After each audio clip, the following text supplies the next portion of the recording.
And at the top of this hour, we're getting some breaking news. US President Donald Trump sets off for Israel amid Gaza truce. Preparations are on for the release of hostages. Trump says Gaza war is over. So Donald Trump has declared that the Gaza war is over. He has left for Israel. This is Trump's first visit to Israel since the peace deal. So US President Donald Trump sets off for Israel amid the preparations for hostages return, and he has declared that the Gaza war is over.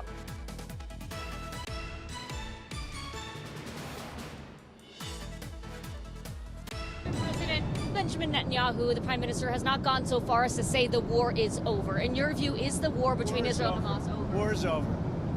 The war is over, okay? You understand that? Mr. President, is the ceasefire going to hold? Are you confident the ceasefire will hold? Say it. Are you confident that the ceasefire is going to hold? I think so. I think it's going to hold. I think people are...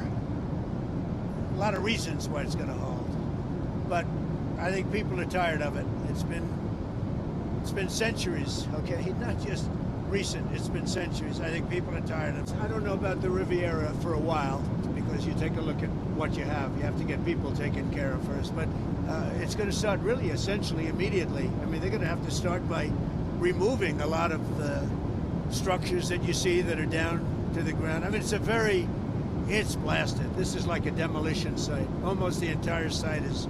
So you have to get rid of what you have there.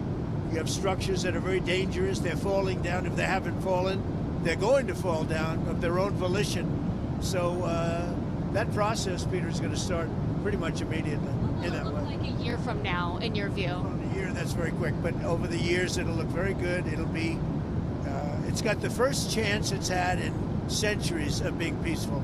So this is going to be a very special time. And I guess if you read your own papers and your own networks, everybody's very excited about this moment in time. So I'll see you on the plane. I think you're traveling with us, but this is a very special event. They had 500,000 people yesterday and today in Israel, and also the Muslim and Arab countries are all cheering.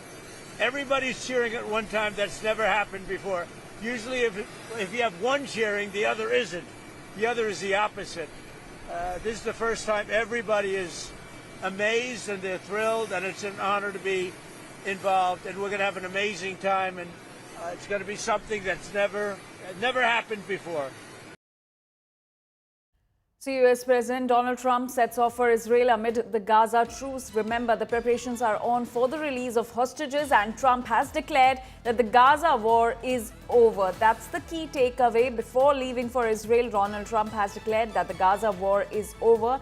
And it is also pertinent to note that this is Donald Trump's first visit to Israel since the peace deal. So he has set off for Israel amid the preparations for hostages return, declaring that the Gaza war has ended. President Benjamin Netanyahu, the Prime Minister, has not gone so far as to say the war is over. In your view, is the war between Israel and Hamas over? The war is over. The war is over, okay? You understand that? Mr. President, is the ceasefire going to hold? Are you confident the ceasefire will hold? Say it. Are you confident that the ceasefire is going to hold? I think so. I think it's going to hold. I think people are... A lot of reasons why it's going to hold. But I think people are tired of it. It's been centuries, okay? Not just recent, it's been centuries. I think people are tired of it. And India Today Global's Pranay Upadhyay is now joining us on the story. Pranay, the war is over. That is what Donald Trump has declared while leaving for Israel amid the preparations for the release of hostages. Indeed, Anjali, not only President Donald Trump, wanted this war to end. In fact, the entire world was waiting this war to come to an end. This is actually a significant moment that today in Cairo, the world leaders would be meeting.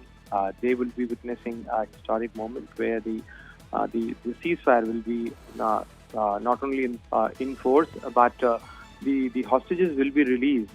And they remained in captivity for over 730 days. So it's been a long time, over 2 years. They remained in captivity. How many of them are alive, in which condition they are? The world would first, get to see that how these witnesses are, when what kind of disaster and what kind of catastrophe Gaza has faced. So this has come to an end. Definitely, U.S. President Donald Trump has, personally remained invested in this thing. He personally not only ensured that this guy's 20-point Gaza peace plan succeeds, he is ensuring that he remains there when the hostages get released, and Israeli Prime Minister Benjamin Netanyahu is also there, and the other world leaders are there. In fact, Prime Minister Narendra Modi was also invited by the Egyptian President Fattah al-Sisi. However, the invitation was at a very short notice, and therefore Prime Minister couldn't travel. But India's MOS, Minister of State for the External Affairs, Mr. Kirti Vardhan Singh is there. He has already reached in Cairo, and he will be representing India on this historic moment. But as U.S. President Donald Trump has said that as part of his 20-point peace plan, the Gaza peace plan, there is a possibility of a longer peace. As he said that this conflict is not for few years. This is a long conflict, and for hundreds of years, this conflict is going on. Probably he might be referring to the region of Palestine, Jerusalem, and the conflict regarding the Al-Aqsa Mosque. So therefore, the world is waiting if there is a solution to it, because the two-step solution, as accepted and as proposed by the United Nations, is still to be implemented.